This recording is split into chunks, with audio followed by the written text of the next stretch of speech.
Former Speaker of the House, Kevin McCarthy. Sir, good morning to you. Tom Homan is the news of the moment. Here he was a bit earlier today in a specific question after this.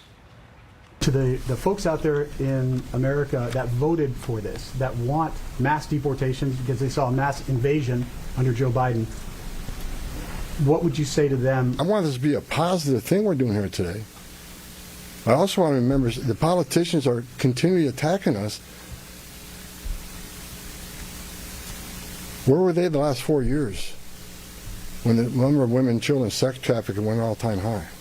Where were they when 250,000 Americans died from fentanyl coming across the border? Make this country safe again, and that's what we're doing.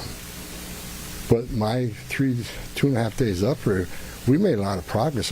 So what do you think? Did he move the meter? Did he change the conversation? Did he advance the issue that would be satisfactory enough for those who are about to vote in the Senate?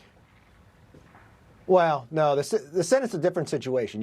Has he de-escalated? Has he showed his professionalism the 40 years? Remember, Tom is highly respected on both sides of the aisle. He worked for President Obama. He worked for President Trump. He is a public service, and this is what he cares about. He knows how to do the job. You look at the meetings that he's already had. It de-escalated with some very strong Democrat liberals who don't want to do anything, but they looked where their city has come. Now, Democrats have a little advantage here. They have united. They're at a timetable here. I think what's going to happen, they're going to get 5 of those 6 bills through. They're going to hold up Homeland to negotiate later. You're going to have a short shutdown because the House is not in and the deadline's going to hit on the 30th. So whatever change they make would have to go back to the House. But if they take those 5 out and they fund 96% of the government going forward and you have a short shutdown, no one would really feel that because people would already be paid. And I think a calmer head can prevail. Now, this is where I want to give a lot of credit to President Trump.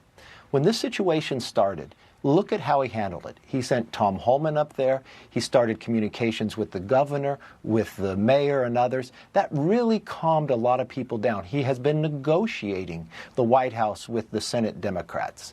I don't think they really want to get a deal, but I think you're going to see President Trump. This is where his negotiations will come into effect. And there's no telling. Maybe there's a last-minute deal, but I think the Democrats will hold up Homeland for a little while longer.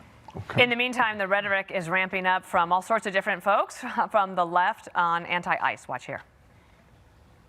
Do not compare ICE or Border Patrol agents to the Nazis. That's an unfair comparison.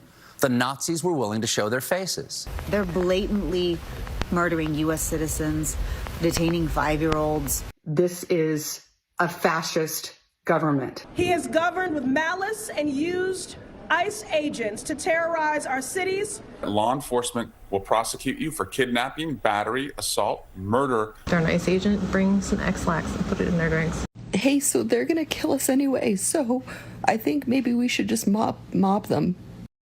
And we could go on, but we won't. We'll spare them. But so the Democrats seem to have made a choice. Like, this is the issue that they want to talk about. But if you look at polling, even last night, when it comes to the economy from Fox News poll here, you have a question being asked, do you think President Trump is focused enough on the economy? And there's, 68% are saying not enough time. So it seems like there's a mismatch. President Trump went out this week to Iowa to talk about affordability. He sent Tom Homan to deal with the ICE stuff, but the Democrats seem to kind of be all over the place, but mostly on anti-ICE. That language is very damaging. That puts people in harm's way. And when they sit there and talk about wanting to remove a face mask, remember what they're trying to do.